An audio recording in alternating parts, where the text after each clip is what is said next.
వరంగల్ పశ్చిమలో అంతర్గత రోడ్డు మరియు side drain నిర్మాణానికి శంకుస్థాపన కార్యక్రమం.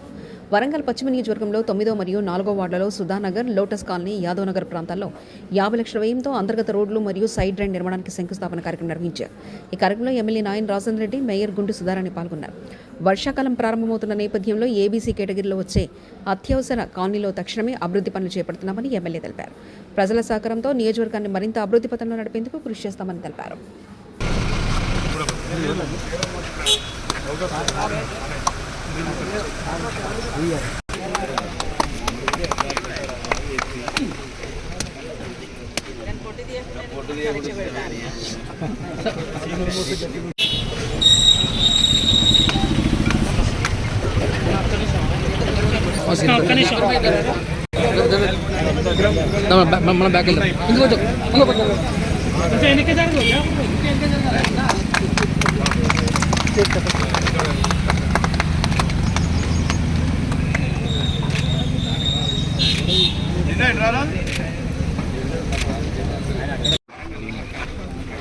ప్రజాపాలనలో భాగంగా 4వ డివిజన్లో అభివృద్ధి కార్యక్రమాలలో పాల్గొంటూ శంకుస్థాపనలు చేస్తూ వాటిని వర్షాకాలం రాకముందుకే కంప్లీట్ చేయాలనే ఆలోచనతోటి గత సంవత్సర కాలం నుంచి ఎక్కడ కూడా రోడ్లు ప్రారంభించి వారము 10 రోజులలోనే అవి కంప్లీట్ చేసి ముందుకు పోవటం జరుగుతున్నది.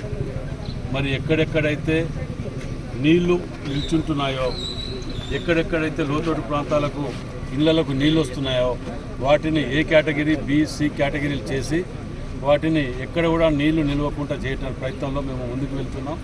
దానిలో భాగంగానే 4వ డివిజన్కు రావటం జరిగింది. ఈ 4వ డివిజన్లో కూడా 3 వర్క్లను ఇవాళ ప్రారంభించడం జరిగింది. మరి రోజు ఒక డివిజను, 2 డివిజన్లలో ప్రారంభోత్సవాలు కోట్ల రూపాయల కొద్దీ రేవంత్ రెడ్డి గారు ఇలా వరంగల్ జిల్లాకి ఇచ్చినన్ని నిధులు ఇక్కడ నాకు తెలిసి ఏ జిల్లాకు కూడా ఇవ్వలేదు కావచ్చు. అన్ని నిధులు ఇవ్వటం వలన ఇవాళ హనుమకొండలో ఎక్కడ కూడా నీళ్లు నిలవకుండా 95% మీదనే నీళ్లు నిలవకుండా చేయగలిగినాం అనేది ఈ సంవత్సరంన్నర కాలంలో నిజంగా సంతోషకరమైన విషయం. మరి ఇంకొక ఆ 5%ను కూడా అతి త్వరలోనే డివిజన్లలో మేము తిరుగుతూ, ఇక్కడ గతంలో మేము పాదయాత్రలు చేసినప్పుడు కానివ్వండి, ఇంకోటి మన గతంలో ఎలక్షన్లు గెలిచిన తర్వాత కూడా మేము డివిజన్లు కొన్ని తిరగడం జరిగింది. అక్కడ ఉన్న వాటిని కూడా మేము ప్రజలు కూడా అందరూ సహకరించాలని చెప్పి ఈ యొక్క అభివృద్ధిలో అందరూ కూడా భాగస్వాములు కావాలని చెప్పి కోరుకుంటున్నాం. మరి ప్రత్యేకంగా కార్పొరేషన్ నుంచి మేయర్ గుండు సుధారాణి గారు, కూడా నుంచి ఇనుగాల వెంకటరామరెడ్డి గారు కానివ్వండి, పార్లమెంట్ సభ్యురాలు కావ్య గారు కానివ్వండి, కార్పొరేటర్లు కూడా అందరూ కూడా సహకారం, పూర్తి సహకారం, వారి యొక్క నిధులను కూడా మనకు ఇవ్వడం జరుగుతున్నది.